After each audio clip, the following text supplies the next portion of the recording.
Hello, my name is Blossums and welcome to another Genshin Impact video, and today we've got a Rosaria build guide for you guys, which funny enough there wasn't one on the channel, at least like a dedicated build guide like I usually do beforehand, which is funny because this is one of my favorite 4-stars. Rosaria just has some really fun gameplay, so I'm pretty excited to bring this build to you guys, and we have a couple other builds, some pretty interesting ones coming to you later this week, and Rosaria is kind of going to be involved with them, at least as a good teammate.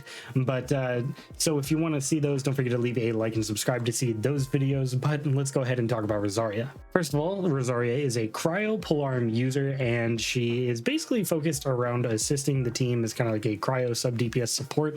She has this E skill, and when she uses it, she dashes through the opponent and hits them in the back with these 2 strikes, and they scale pretty well, and it has a low cooldown of 6 seconds. This is actually my favorite part about Rosaria because this lunge covers quite the distance. It's pretty darn far, it feels like, and it's just a really nice gap closer whenever you're fighting enemies. So I really like her for this reason. Is probably the main reason that I enjoy her.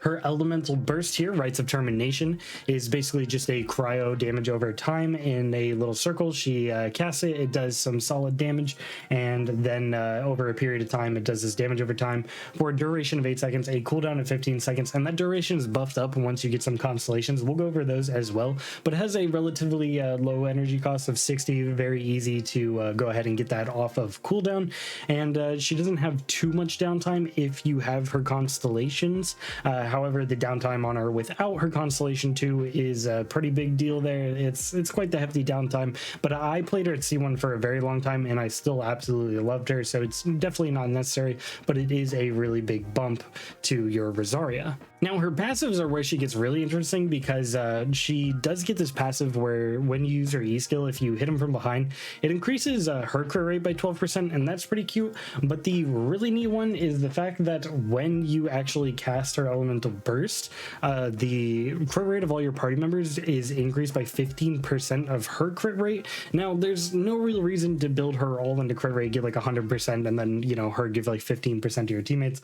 That's just suboptimal, but the additional crit rate that you give your homies is pretty darn nice, I will say. Definitely bumps up that consistency a little bit and is nothing to complain about. She also has this Nightwalk passive, which is just really useless. It's you know, in the night she runs fast and stuff.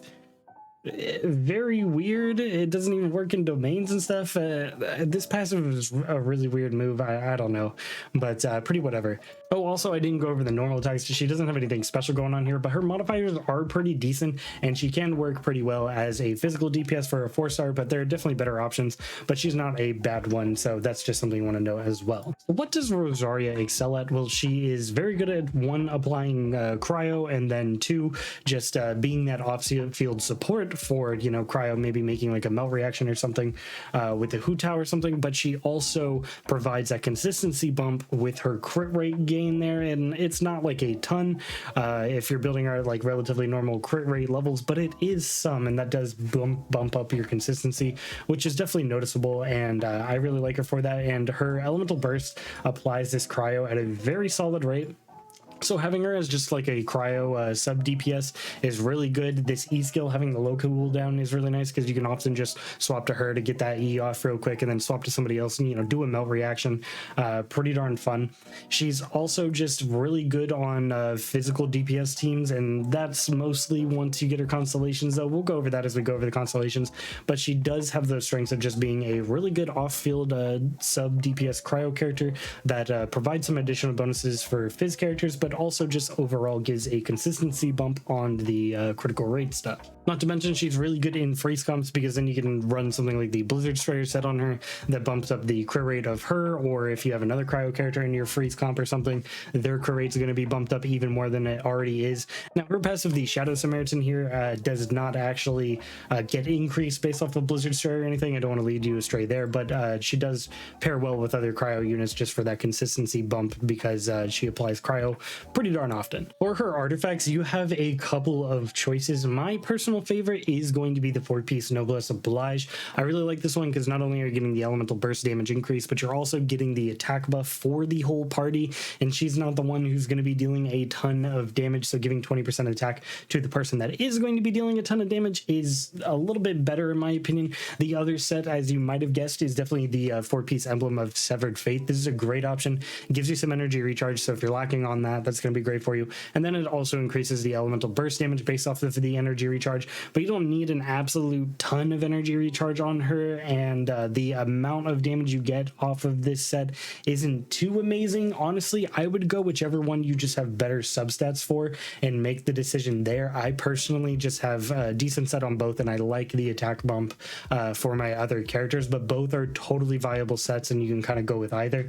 As I mentioned before, you can definitely do like a split set with like Blizzard Strayer and like Noblesse Oblige or something, or a 4-piece Blizzard Strayer depending on your team comp, but I do think overall just a 4-piece Noblesse Oblige is going to be better, or maybe like a split set of 2-piece Blizzard Strayer, 2-piece Noblesse Oblige for that just like raw damage bump. But overall, I really like the Noblesse Oblige set. It does have like a 3-second downtime even with their constellations because the cooldown on her burst is 15 seconds, but that's really not that bad. For the main stats on these artifacts, you're going to be wanting to do the traditional attack percent, cryo damage bonus, and crit rate or crit damage, whichever is going to be giving you the best ratios. However, I will say crit rate is probably a bigger priority here, just because you are going to be giving some of that to your teammates. So I think a crit rate circlet is pretty much going to be mandatory, and then you can just shoot for crit damage substats and crit rate substats. Those are going to be some of the most valuable ones. And along that same line, the substats you're going to be shooting for are crit rate, crit damage. Energy recharge is going to be pretty valuable regardless of what set piece you're going on. Energy recharge is just going to be good. Elemental mastery, not so much. Attack percentage also going to be nice, but yeah, crit rate, crit damage, energy recharge are going to be the important ones. Anything else is just kind of a cherry on top. Shit doesn't really have any additional scalars. And yeah, and just to briefly go over my artifacts, I'll go over each one so you know which ones I'm using throughout this video.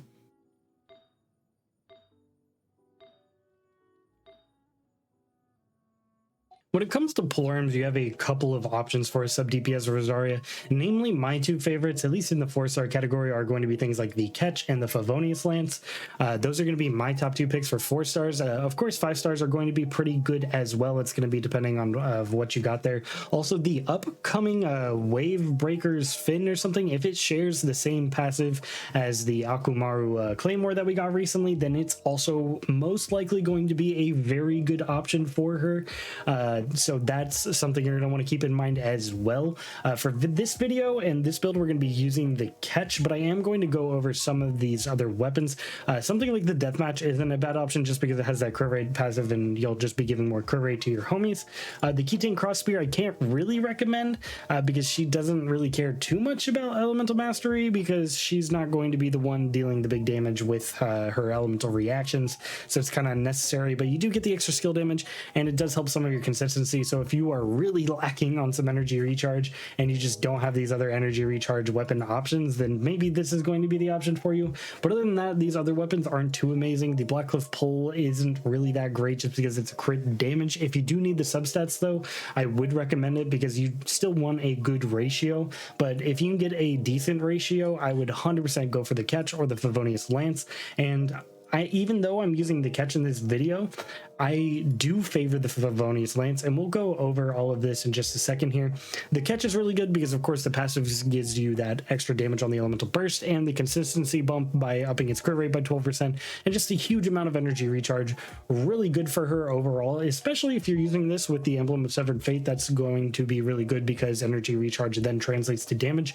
And with my current build, if I had the Emblem of Severed Fate on, it would do more damage. However, the damage that it deals isn't that much higher than something like the 4-piece Noblesse Oblige, and I'd rather give all of my team the bump from the Noblesse Oblige, so I figured that was the better set for me at least. And yeah, the amount of damage you gain by having like 4-piece Emblem of Severed Fate and the Catch is, you know, definitely better than something like the Noblesse Oblige and the catch, but it isn't substantially better. So the catch here is a really good option. I mean, it has a huge energy recharge substat. The passive here of increasing your elemental burst damage and increasing the crit rate of that elemental burst is just really good, makes it nice and consistent. And if you have the Emblem of Severed Fate set and that's the set you're going for or choosing on her, then this is going to be the best for you, because the large energy recharge does translate directly to language, to damage. Wait, what?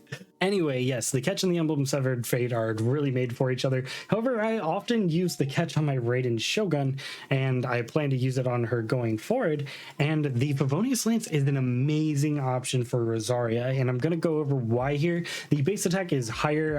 It's lower currently for me just because I don't have this at level 90. But once I do get this level 90, it's going right back on Rosaria. And the reason I like this so much, even though it has a lower energy recharge substat, is that the passive here can proc every single E skill Rosaria does, just because of the fact that it's a 6-second cooldown, and these neutral particles give energy pretty much to the whole team, and you can funnel them into the character that you needed to.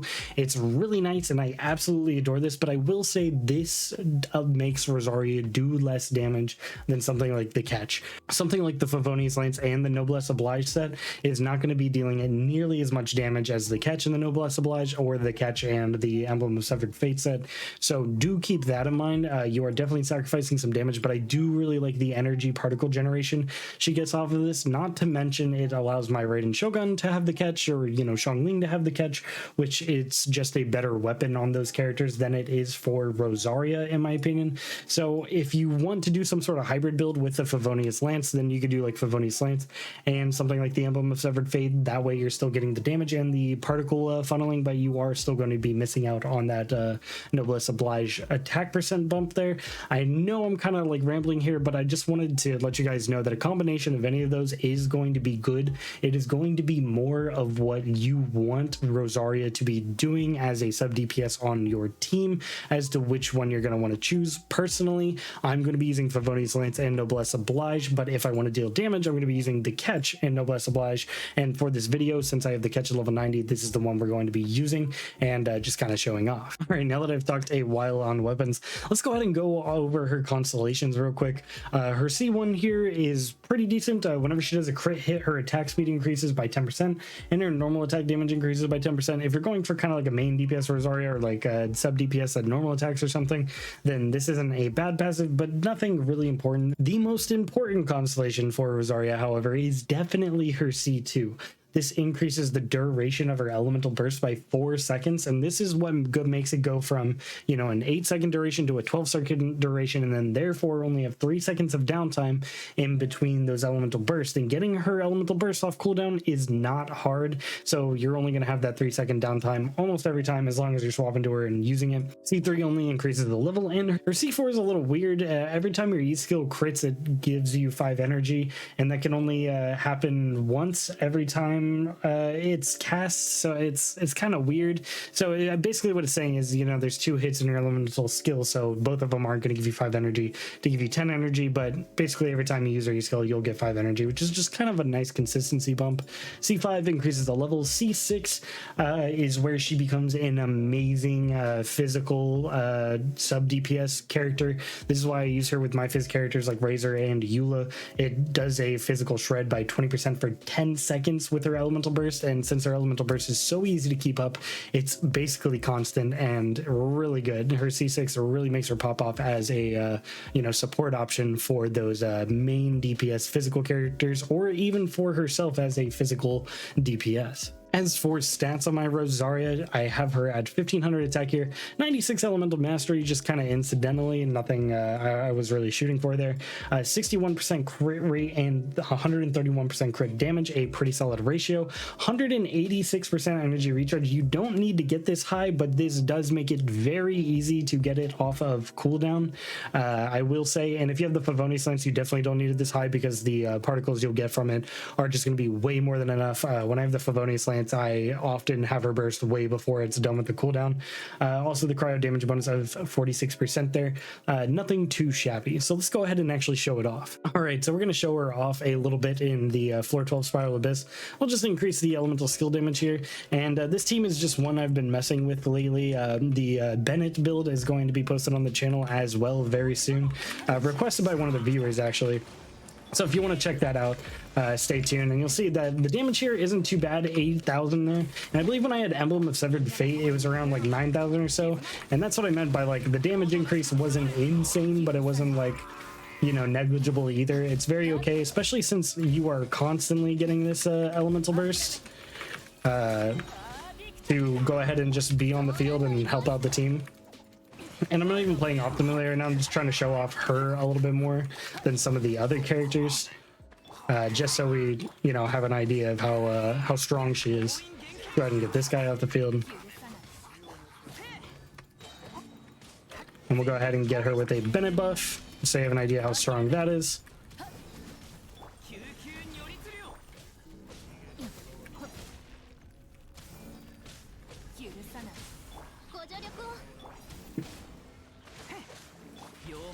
And yeah, as you can see, she's just very good, very consistent. Getting this elemental burst isn't hard as long as you're paying attention, and it's even easier if something like the Favonius Lance, and that's why I like it a little bit more on her. But you'll see we already have it before the cooldown's over, and that's kind of what I'm talking about, where you don't need that much energy recharge if you're just paying attention, swapping your characters. She's particularly amazing for quick swap teams, I will say.